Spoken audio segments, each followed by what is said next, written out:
যাওয়ার মূল রাস্তায় উঠে পড়লাম।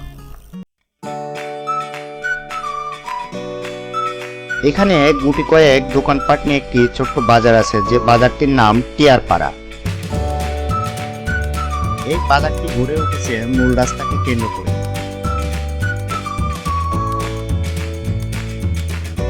মূল রাস্তায় ওঠার পরে আমাদের গাড়ির স্পিড প্রচন্ড বেড়ে গেল। অত্যন্ত দ্রুত গতিতে আমরা সামনের দিকে এগিয়ে চললাম।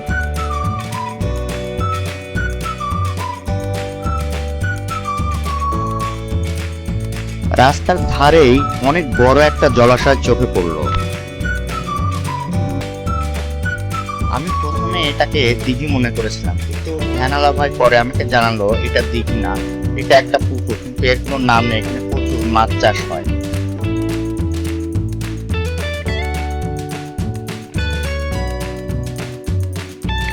আপনারা নিশ্চয়ই খেয়াল করেছেন যে পথের ধার দিয়ে খড় বিক্রি হচ্ছে, যেটা আমাদের এখানে আঞ্চলিক ভাষায় বলা হয় খ্যার।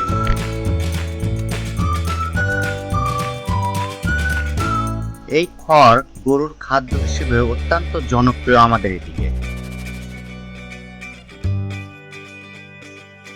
আমরা চলতে চলতে ফরিদপুর উপজেলার গোপালনগর পৌঁছে গেছি। গোপালনগর আমাদের এদিকে চিকিৎসার জন্য বেশ প্রসিদ্ধ, বিশেষ করে ভাঙা হাত জোড়া দেওয়ার জন্য।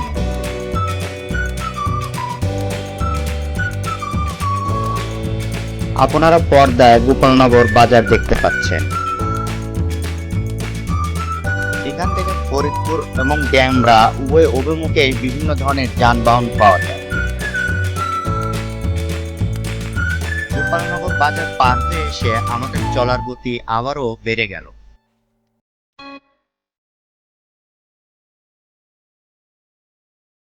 আপনারা একটা জিনিস লক্ষ্য করেছেন কি, এখান থেকে রাস্তা আস্তে আস্তে সমতল থেকে বেশ উঁচু হয়ে যাচ্ছে।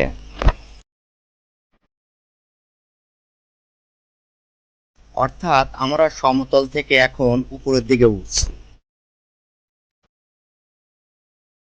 যাত্রার এই পর্যায়ে এসে অলরেডি গুড়ি গুড়ি বৃষ্টি শুরু হয়ে গিয়েছে। হাতের বাম পাশে ছোট্ট একটি দোকান এবং এখানে বেশ জমজমাট আড্ডা চলছিল।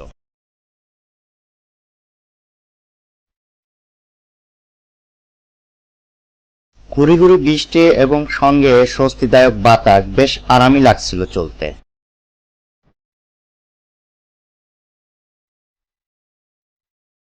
আকাশ বেশ মেঘাচ্ছন্ন, আপনারা পর্দায় দেখতে পাচ্ছেন, এবং সঙ্গে বৃষ্টিটা বেশ জোরে সোরে শুরু হয়ে গিয়েছিল।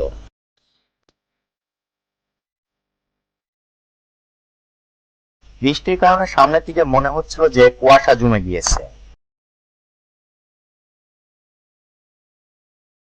আমার মতো অন্যান্য যানবাহনের যাত্রীরাও এই বৃষ্টিতে ভিজছিল, শুধু যারা ইজি বাইকে বা সিএনজিতে ছিল তারাই আরামে চলতে পারছিল। দেখুন কি অসাধারণ! এই দৃশ্যের বর্ণনা আমি কিভাবে দেব ঠিক বুঝতে পারছিলাম না। বৃষ্টি স্নাত পথ সত্যি অপূর্ব। আশা করি যেটা আমি বর্ণনা করতে পারছি না সেটা আপনারা ঠিকই বুঝে নিতে পারবেন। আপনারা যে দিগন্ত জোড়া মাঠ দেখতে পাচ্ছেন, যেখানে পানি থই থই করছে, এটা আসলে মূলত বড়াল নদীর সঙ্গে গিয়ে মিশেছে।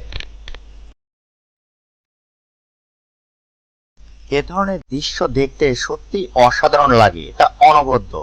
এর কোনো বিকল্প হয় না, যা বর্ণনার ভাষায় আমি আপনাদের জানাতে পারবো না।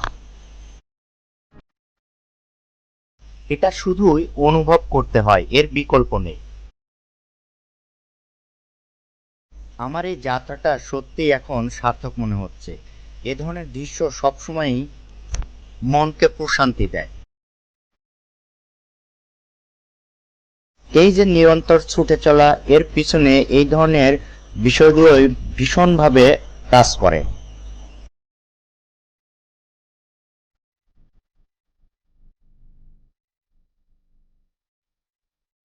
প্রকৃতির এই সৌন্দর্যের টান মানুষ কখনোই অবহেলা করতে পারে না। আর যার ফলশ্রুতিতে আমরা নিরন্তর ছুটি চলি এক জায়গা থেকে অন্য জায়গায় একটু সৌন্দর্যের জন্য। হঠাৎ করেই আমাকে থেমে যেতে হয়েছে এখানে। তবে এখানে আমার 4-5টা শিয়াল চোখে পড়লো, যা আমি ক্যামেরা ঘুরাতে ঘুরাতে চলে গেল। অসাধারণ একটি দৃশ্য। আমরা ড্যামরাজ সুইচ গেটে পৌঁছে গেছি। এটা এখন খুলে দেওয়ার দরুন পানি প্রচন্ড বেগে নিচ দিয়ে প্রবাহিত হচ্ছে, যার ফলে পানিতে প্রচন্ড ঘূর্ণয়ন সৃষ্টি হয়েছে।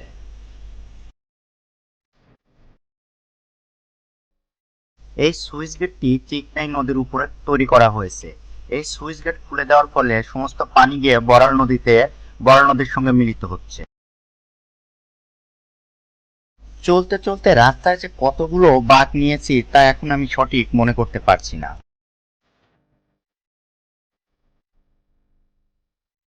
রাস্তার ধারে আরো অনেক বড় একটি জলাশয় আমার চোখে পড়লো। এটাতেও নাকি প্রচুর পরিমাণে মাছ চাষ করা হয়। আমি প্রথম ভেবেছিলাম এটা একটি বিল।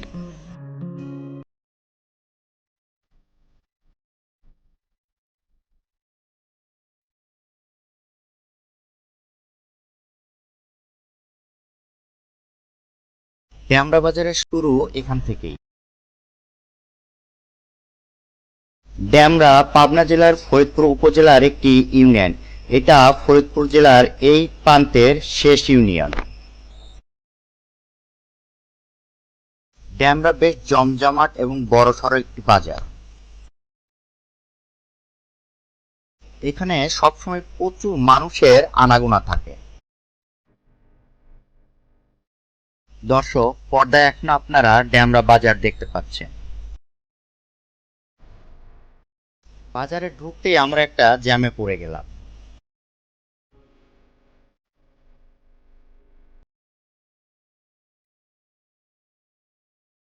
আমরা ডেমরা এখন মূল বাজারের মধ্যে আছি।